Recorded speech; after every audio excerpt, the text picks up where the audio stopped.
السلام علیکم دوستوں، بیعت رضوان کے صحابہ کے بارے میں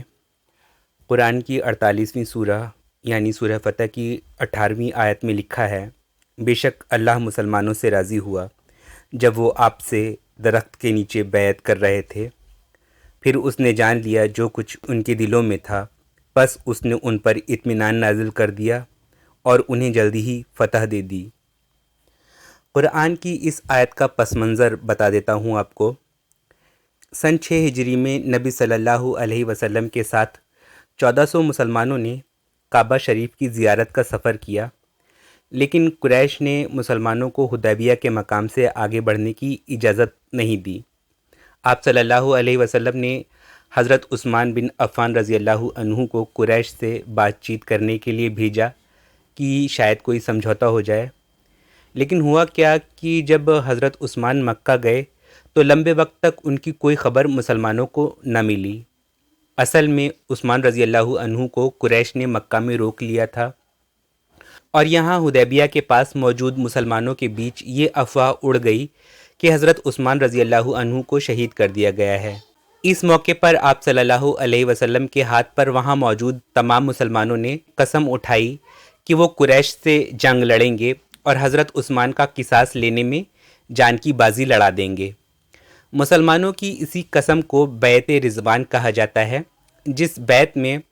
موجود تمام مسلمانوں سے راضی ہونے کا اعلان سورہ فتح کی اس آیت میں اللہ نے کیا ہے۔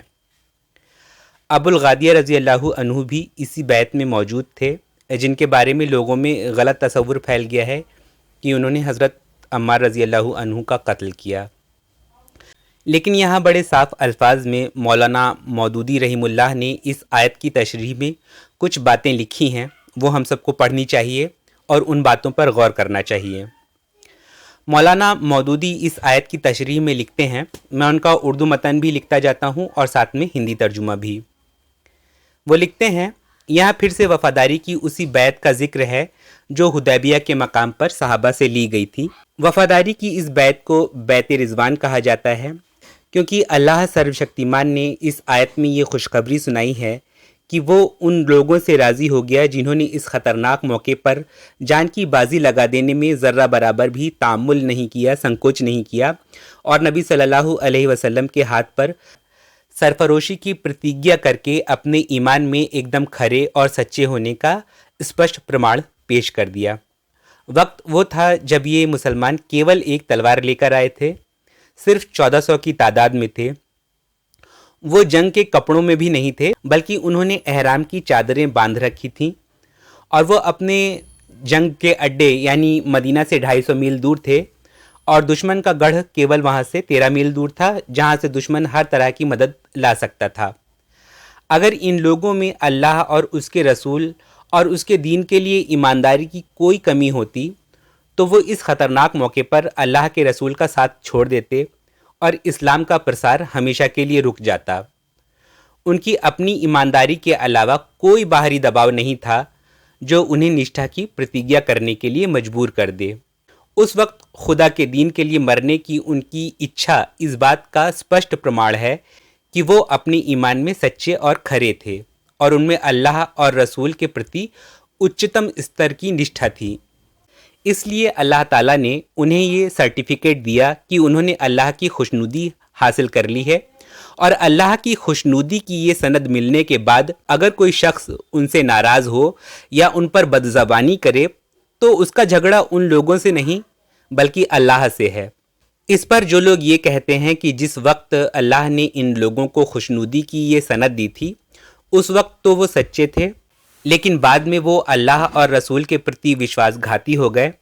ایسا کہنے والے لوگ شاید اللہ پر یہ سندیہ کرتے ہیں کہ جب اللہ نے یہ آیت نازل کی تو اللہ کو ان صحابہ کے مستقبل کا پتہ نہیں تھا، اس لیے محض اس سمے کی استھتی کو دیکھتے ہوئے اللہ نے انہیں یہ سند عطا کر دی، اور شاید اسی بے خبری کی وجہ سے اللہ نے اس بات کو اپنے پوتر گرنتھ قرآن میں بھی درج کر دیا تاکہ بعد میں بھی جب یہ بیعت رضوان کے صحابہ دین سے بے وفا ہو جائیں تو بھی دنیا ان کے بارے میں اتاری گئی اس آیت کو پڑھتی رہے اور اس خدا کے علم غیب کی داد دیتی رہے جس نے معاذ اللہ ان بے وفا لوگوں کو یہ پروانہ خوشنودی عطا کر دیا تھا۔ تو یہ مولانا مودودی رحیم اللہ نے بتائی ہے بات کہ کس طرح سے قرآن کی ایک آیت لکھے جانے کے بعد اس پر آپ سوال نہیں اٹھا سکتے، ان لوگوں کے بارے میں سوال نہیں اٹھا سکتے جن لوگوں سے اللہ نے راضی ہونے کا اعلان کر دیا ہے۔ آخر میں اپنی دو باتیں کہہ کر میں اس ویڈیو کو ختم کروں گا کہ اللہ نے بیت رضوان کے صحابہ سے راضی ہونے کی بات قرآن میں درج کی تو اس علم غیب کے ساتھ ہی کی کہ ان 1400 لوگوں میں سے کوئی گمراہ نہیں ہوگا، اور ہر مسلمان کو یہ بات جان رکھنی چاہیے کہ قرآن کی آیت پتھر کی لکیر ہوتی ہے۔ جس طرح قرآن کی آیت میں ابو لہب اور اس کی بیوی کے لیے دوزخ کی بددعا کی آیت نازل ہونے کے بعد ابو لہب قرآن کو جھوٹا ٹھہرانے کے مقصد سے ہی کلمہ پڑھ لیتا، پر اس نے کبھی نہ پڑھا اور کھلے کفر پر ہی مرا وہ۔ اللہ نے اس کا اور اس کی بیوی کا پورا مستقبل جانتے ہوئے ہی اس کی موت سے عرصہ پہلے قرآن میں اس کے کفر کی آیت نازل کر دی تھی۔ اسی طرح اللہ نے صحابہ کی آخری سانس تک کے مستقبل کو جانتے ہوئے ہی ان کے بارے میں آیتیں نازل کی ہیں، اور جن صحابہ کے بارے میں اللہ نے راضی ہونے کی آیتیں نازل کر دیں، جن کو عزت کا مقام دینے کی آیتیں نازل کر دیں، ان صحابہ کے ایمان اور اعمال پر کنہی کمزور روایات کی بنیاد پر شک کرنا حقیقت میں اللہ کے علم غیب اور قرآن کی آیات پہ شک کرنا ہے۔ اللہ پاک ہمیں دین پر صحیح عمل کرنے کی توفیق عطا فرمائے، آمین۔ شکریہ۔